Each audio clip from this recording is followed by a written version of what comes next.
introduce our next presenter, Wei Zeng.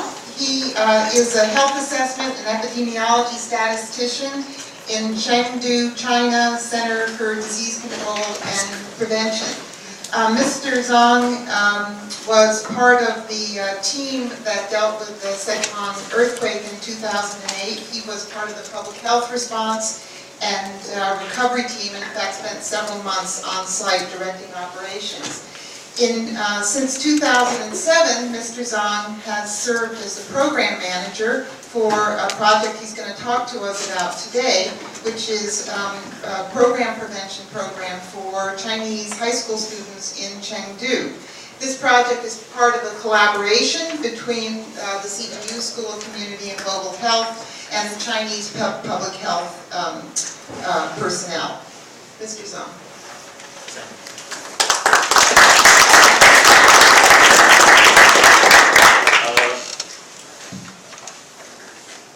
I'm very pleased to have this opportunity to share our new approach of the smoking prevention program offered with the CTU. And because it's a totally new attempt of the smoking prevention program. We haven't done this kind of program before. Because as in China, there are about 700 million cell phone users. The cell phone has really changed our life dramatically. So we just want to, the people just like to use the cell phone. They don't like to see a doctor. So we just want to, why we want to use the cell phone to do some intervention about the health behavior.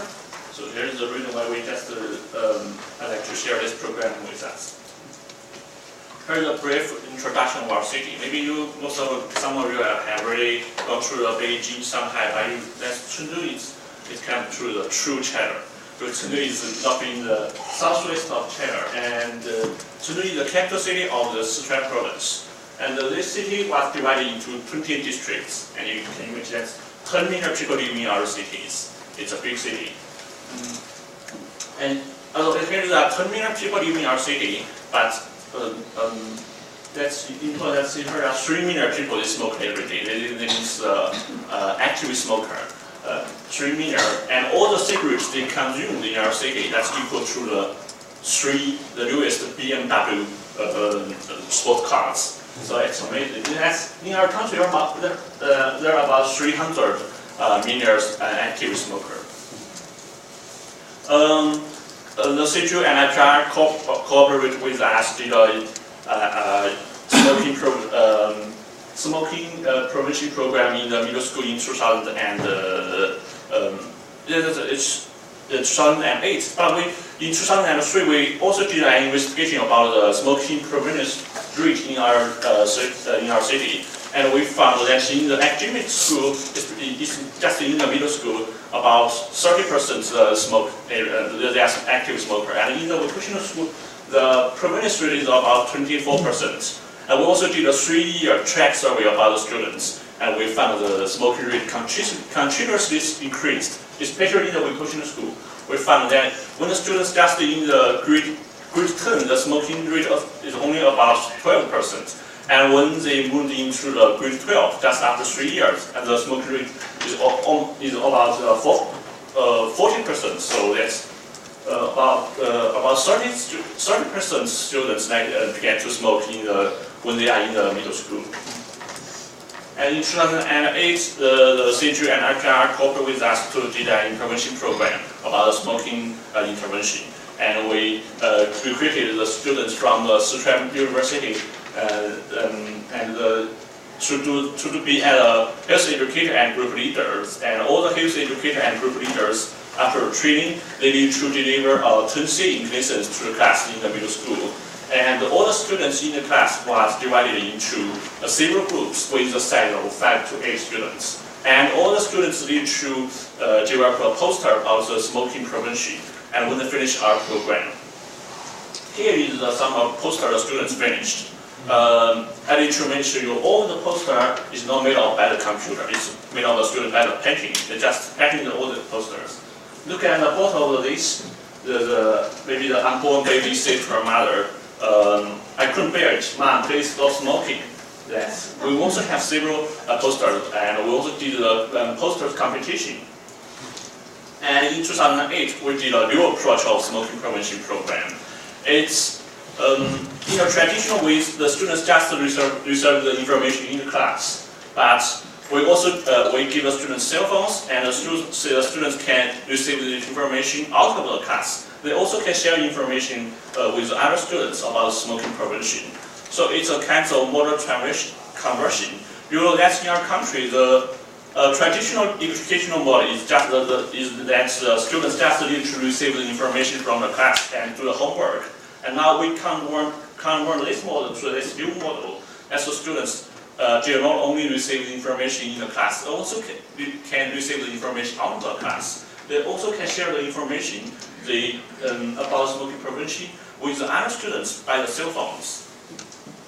And first, one company in Beijing helped us to develop a software to install this software in the cell phones. And the students can use this software to communicate with the others. And we also have a monitor center that all the students, all the information the students share can be monitored. 150 cell phones were applied in our program with the service of China Mobile Company. All the cell phones were special programmed and prepared, and the students just can use these cell phones to communicate with the other students who participate in our program. They couldn't use the cell phone to dial numbers, they couldn't use the cell phone to receive any calls, they also couldn't use the cell phone to connect to the internet. They just can use this cell phone to connect to the other students who participate in our program. And 6 vocational schools participate in our program. All the schools have already took part in the previous program, and 226 students finished our program. We also recruited the health educators and the group leaders from the Sichuan University. All the health educators and group leaders can take part in our previous program. Because we have not enough cell phones, so we just divided into our program to 2 cycles. That means we did the program in the 3 schools, and when we finished the first cycle, that about lasted 5 weeks, and we moved this cycle to another cycle, and we did the same prevention program in the other 3 schools. And all the health educator and group leader need to deliver 5 sessions class to the class. 5 sessions lecture to the class. That's including the introduction of our program. All the students were informed that all the information you share will be monitored by our staffs. And the students also need to discuss how alcohol use and tobacco use can influence people's life. The students also need to consider that how the information they share will receive by their target orders. And all the groups were also need to develop a major campaign about smoking prevention. And in the last class, all the students need to do a presentation about their major campaign. The students work not only in the class, they also need to work out of the class. They need to take the photos by the cell phones and share ideas with the other students, and they need to create a major campaign project. And they also need to receive information from the health educators. The health educators need to send the information about the smoking prevention to the students by the cell phones. And they also, if they found there is some information that is unrelated to our program or unhealthy, the health educator also need to talk to the students, or maybe they will have a discuss about this topic in the next class.